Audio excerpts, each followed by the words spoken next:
Oi, eu sou a Duda, mas também podem me conhecer como Eduarda ou Madu ou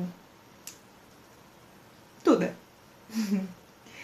Hoje eu quero falar sobre um tema que eu andei pensando muito, que é entre o que é dito e o que é vivido. Um adendo é que eu estou acompanhada dos meus gatos, eles estão aqui no quarto, então provavelmente vocês vão ver coisinhas brancas passando aqui ou alguma coisinha preta passando, elas são meus filhos. Existe um tipo de descoberta que não chega de forma brusca, de forma escandalosa. Eu diria que que não chega como um impacto.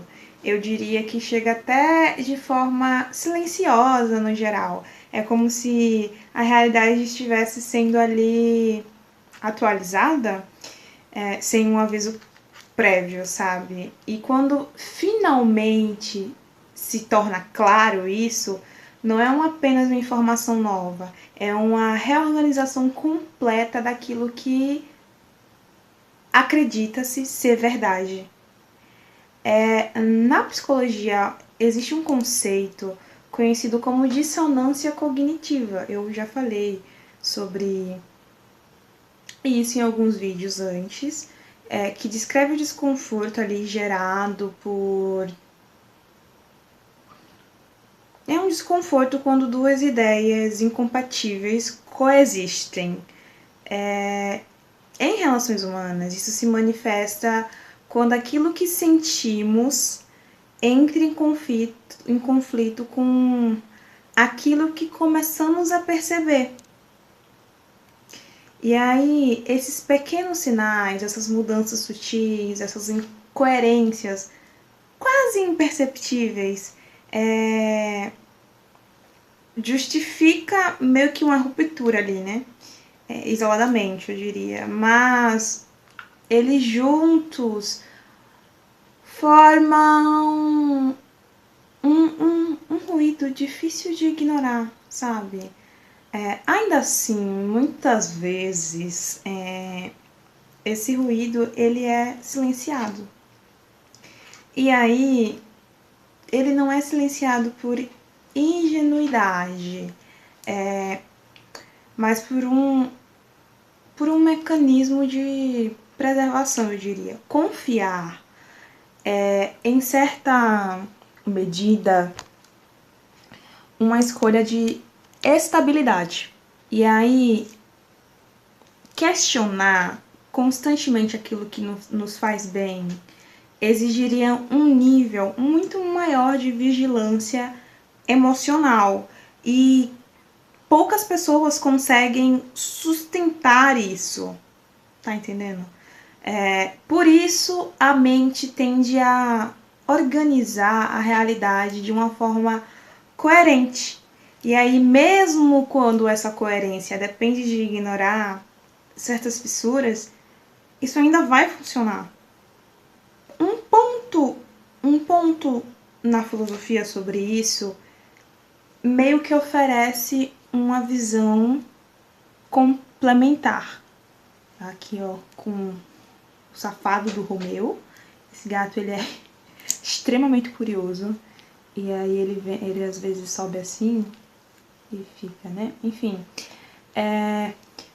O Nietzsche, ele afirmava que não existem fatos, apenas interpretações.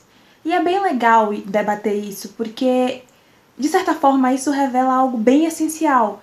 Fala que a experiência humana não se dá apenas no que acontece, mas na forma como atribuímos sentido ao que acontece. E aí, quando uma verdade até então desconhecida vem à tona, não é apenas o presente que vai se alterar, sabe? O passado também se altera. Então, quando a gente descobre algo no presente, o passado, ele meio que se reescreve. Então, quando esse passado ele se altera, ele vai se alterar sobre uma nova visão, uma nova lente.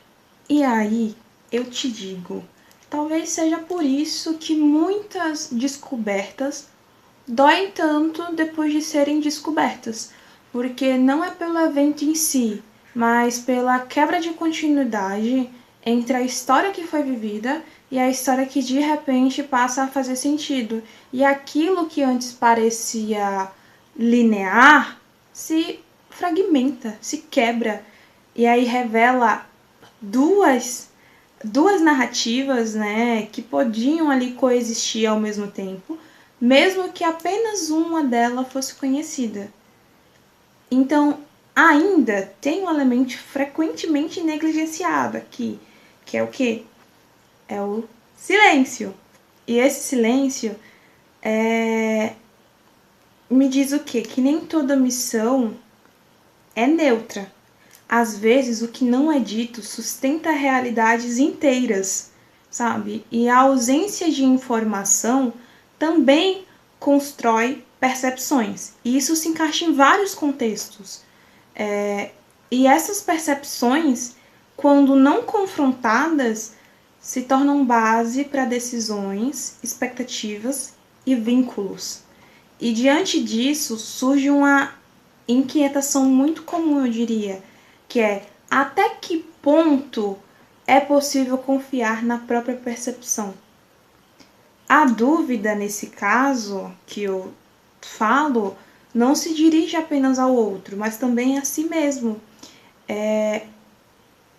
Mas, no entanto, todavia, talvez essa não seja a pergunta mais produtiva a se fazer.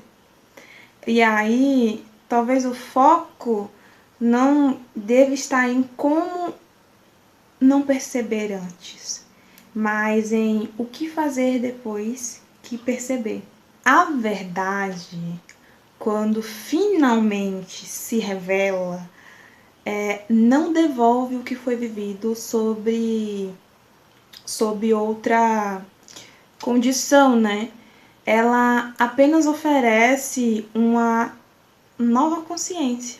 E a partir dela, a única escolha possível não é revisar o passado, mas redefinir o próprio posicionamento diante do que agora é sabido.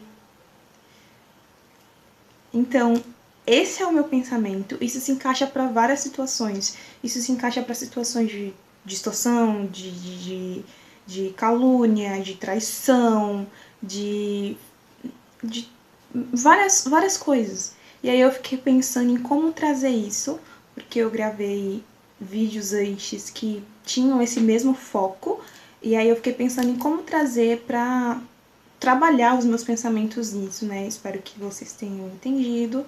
E esse daqui é mais um diário e é mais um pensamento onde eu exponho, né, os meus posicionamentos e os meus achismos com fontes. É isso. Espero que tenham gostado, espero que tenham entendido e muito obrigada por ter assistido até aqui. Tchau!